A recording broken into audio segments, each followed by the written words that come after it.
Saya atas nama Agustina Tobo dengan NIM 253410005 akan menjelaskan persalinan vertex anterior kanan kiri dan persalingan vertex posterior occiput kanan dan kiri.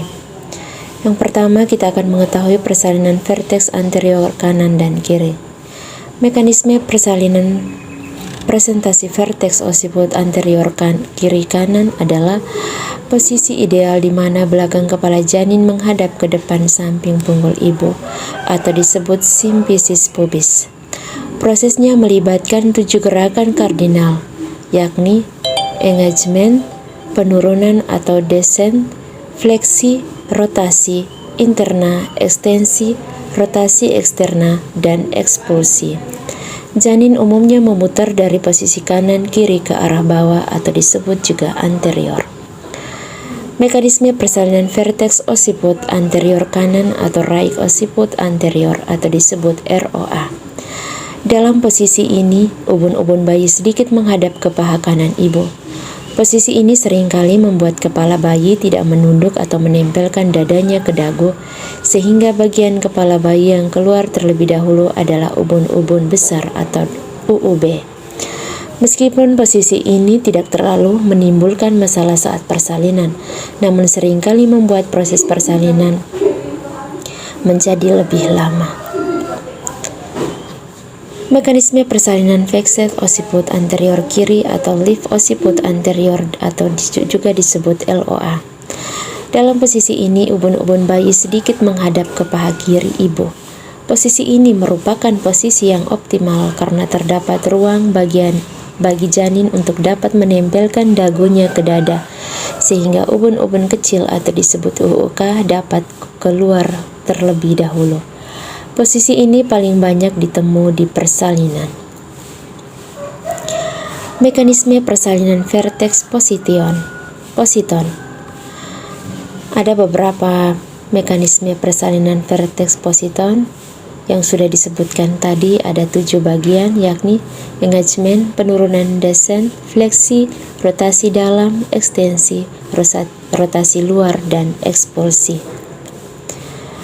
Mekanisme persalinan vertex occiput anterior kiri dan kanan.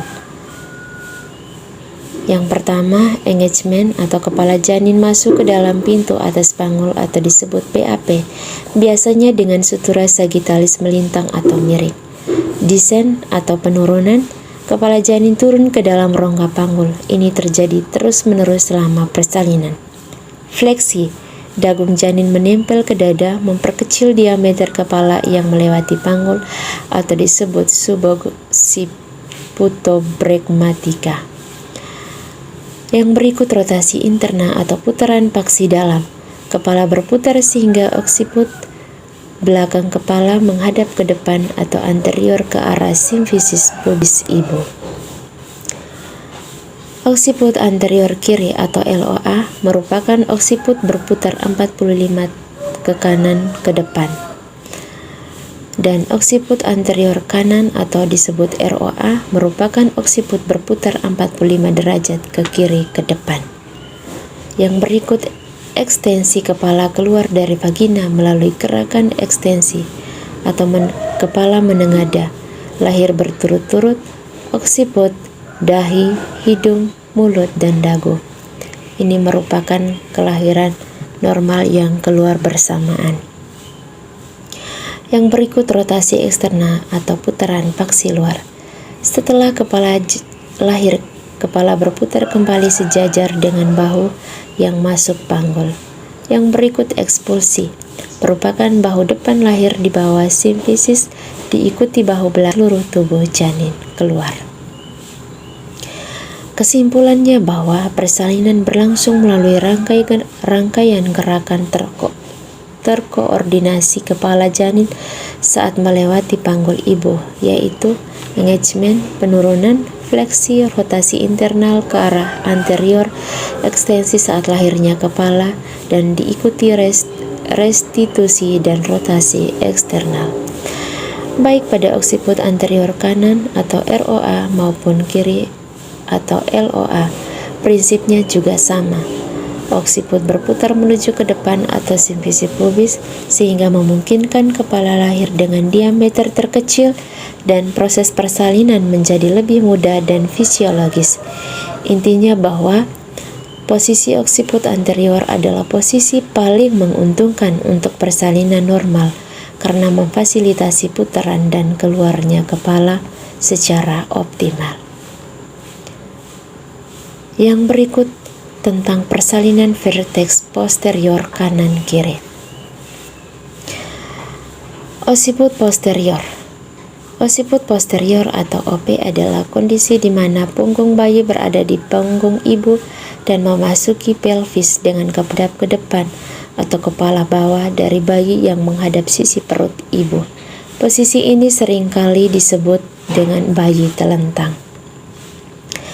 Yang berikut posisi occiput posterior kanan. Occiput posterior kanan adalah dalam posisi ini panggung bayi menghadap ke sisi kanan ibu dengan bagian kepala belakang menghadap sisi belakang tubuh ibu. Adapun posisi occiput posterior kiri. Occiput posterior kiri, pada posisi ini punggung bayi menghadap ke sisi kiri ibu dengan bagian belakang kepala menghadap sisi belakang tubuh ibu. Jika bayi dalam posisi occiput posterior, maka perlu melakukan pengecekan secara rutin. Caranya bisa melakukan pemeriksaan ultrasonografi atau disebut USG, karena posisi bayi seperti ini dapat menyebabkan risiko saat persalinan nanti. Ada beberapa bagian gambar tersebut mengenai mekanisme persalinan verteks occiput posterior kiri atau lift occiput posterior atau disingkat dengan LOP.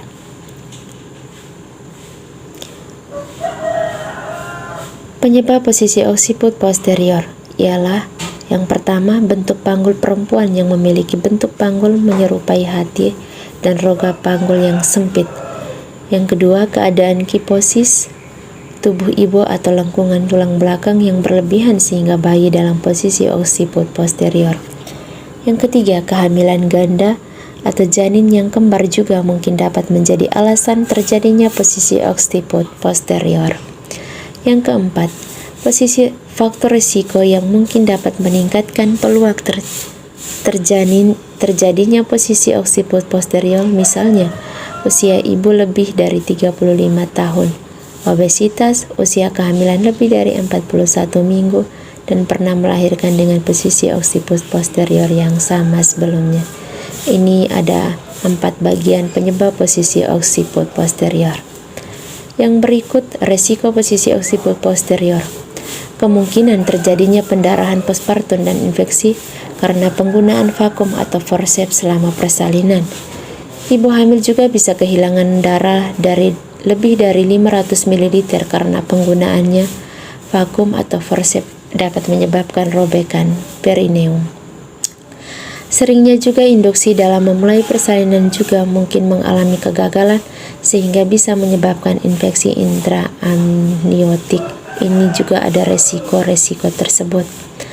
Dan juga resiko posisi occiput posterior, yakni kondisi peradangan dalam selaput janin karena adanya infeksi bakteri dan duduk dengan panggul miring. Ialah bahwa berbaring atau tidur dengan posisi ke arah kiri, jaga kaki tetap lurus dan kaki kanan 90 derajat.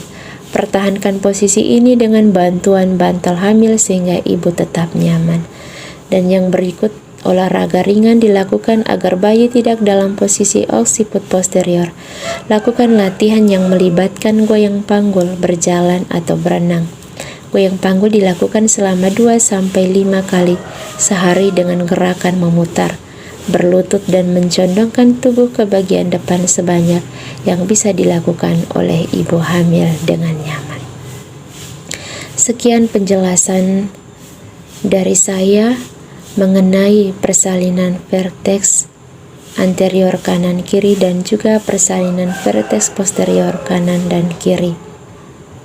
Semoga dapat bermanfaat bagi kita semua. Sekian dan terima kasih.